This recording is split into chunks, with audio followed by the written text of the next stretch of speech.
Good morning. It is your friend,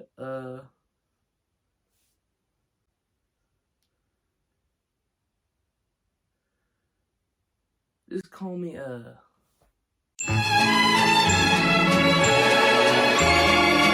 I'm gonna be honest with you. I do not have a single picture book in those books right there.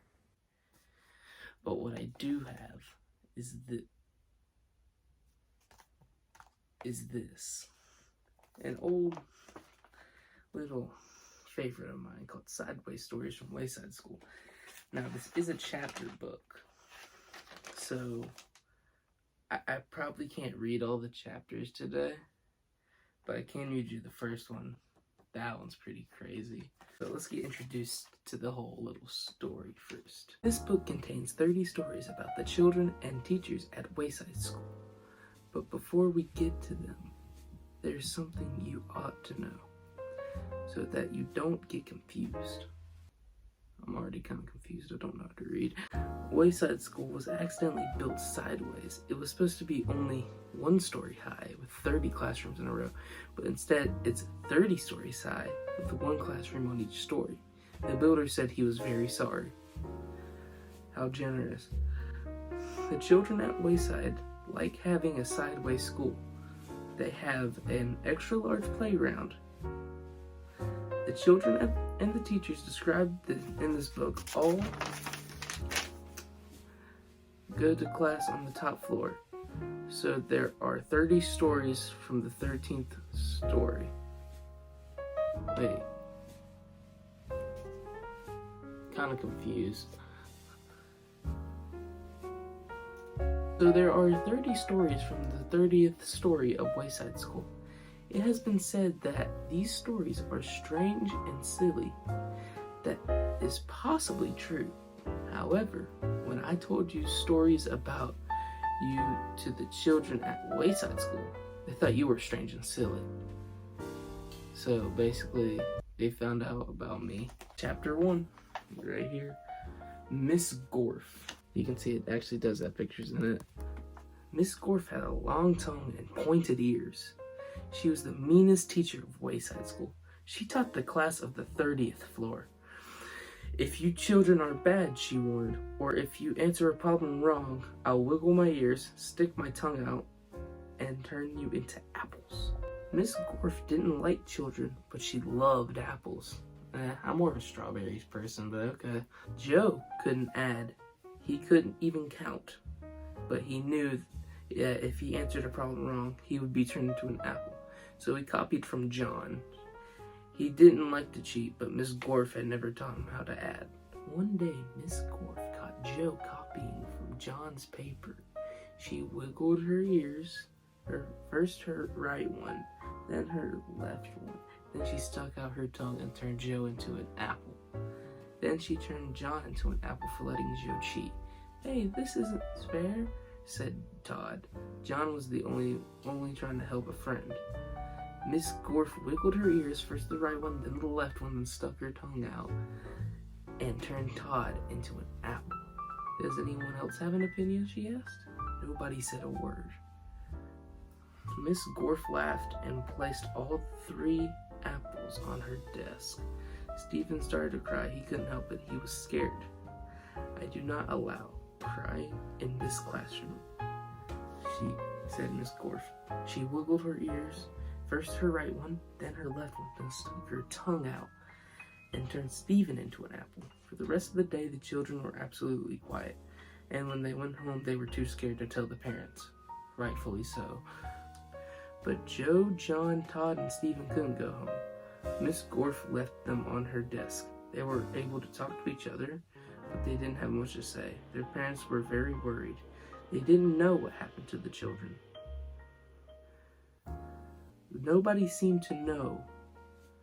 The next day, Kathy was late for school. As soon as she walked in, Miss Gorf turned her into an apple. Paul sneezed in class. He was turned into an apple. Nancy said, "God bless you," when Paul sneezed. Miss Gorf wiggled her ears, first her right one, then her left one, and then stuck her tongue out and turned Nancy into an apple. If it seems like I'm going fast, it's It's because basically these dudes got turned into apples. Terrence fell out of his chair. He was turned into an apple. Okay, that's just rude. Monica tried to run away, but she was halfway to the door as Miss Gorf wiggled her right ear.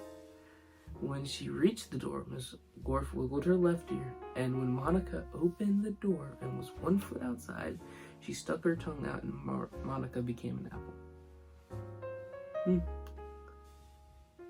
Miss Gorf picked up the apple from the floor and put it on her desk with the others. Then a funny thing happened. Miss Gorf turned around and fell over a piece of chalk. The 3 Erics laughed and returned to apples. Miss Gorf had dozens of apples on her desk by now. Joe, John, Todd, Stephen, Kathy, Paul, Nancy, Terrence, Monica, and the 3 Erics. Eric Fry, Eric Bacon, and Eric Ovens. Oh, I like bacon. I kind of want some bacon right now. Louise, the yard teacher, walked into the classroom. He had missed the children at recess. He had heard that Miss Gorf was a mean teacher, so he came up to investigate. He saw 12 apples on Miss Gorf's desk. I must be wrong, he thought, but she must be a good teacher if so many children brought her apples. He walked back down to the playground, and the next day, a dozen more children were turned into apples. Louis, the yard teacher, came back into the room. He saw 24 apples on Miss Gorf's desk. There were only 3 children left in the class.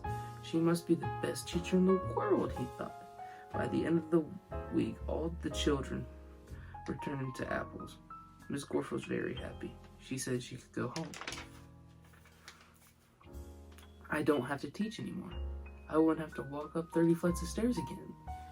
You're not going anywhere, shouted Todd. He jumped off the desk, bopped Miss Gorf on the nose, and the rest of the apples followed.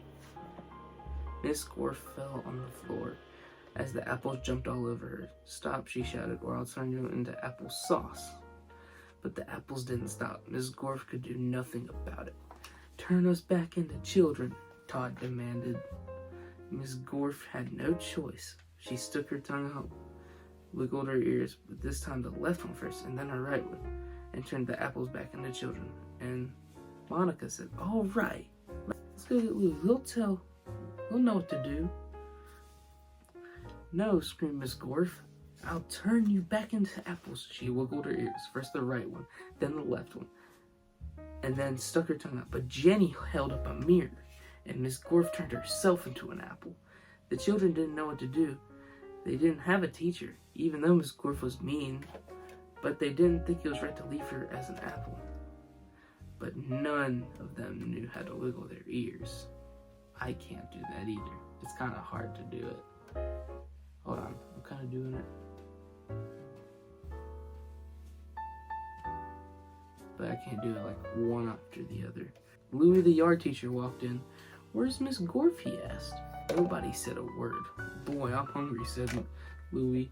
I don't think Miss Gorf would mind if I ate this apple. After all, she always has so many. He picked up the apple, which was really Miss Gorf, shined it up on his shirt, and ate it. That's kind of a weird way to end the book. Not the book, the first chapter. But hey, at least Miss Gorf is gone. So that was that book. Anyways, I'm gonna go back into bed.